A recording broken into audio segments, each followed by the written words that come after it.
In 2017, the first States Project Giving Circle formed, activating people who never saw themselves as political. Like so many people in 2016, my lens was totally shattered, and I had to reevaluate what does it mean to be involved. After 2016, all of us had been kind of, flailing around looking for something meaningful, effective to do, like signing all the petitions and going to marches and throwing money in a million different directions. We ended up meeting Daniel Squadron, who at that point was our state senator, who I think kind of just opened our minds to to states and what's happening at the state level. So I was able to begin my re-education with a group of like-minded, equally freaked out women who sort of galvanized to right the ship as best we could. There are examples all over the globe of people who are fighting for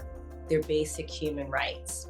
And here in America, we have the privilege where we have a delicate democracy, but a democracy in place. And we have the infrastructure to create change. Since then, our community has grown to more than 300 giving circles, with many people making the commitment to work with us in the States year after year, even when it's hard.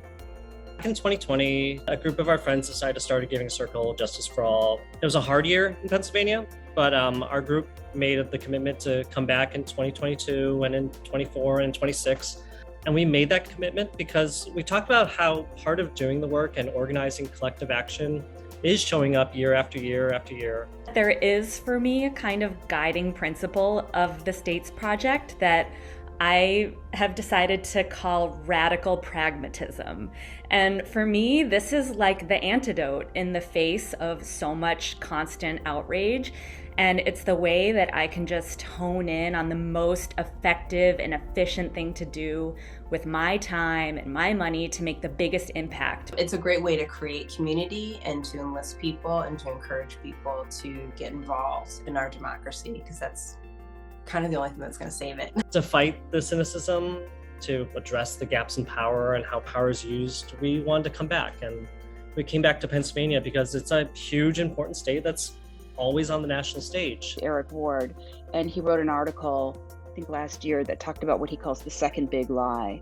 Of course, all know what the first big lie is. And he says the second big lie is that we're helpless, that there's nothing that we can do.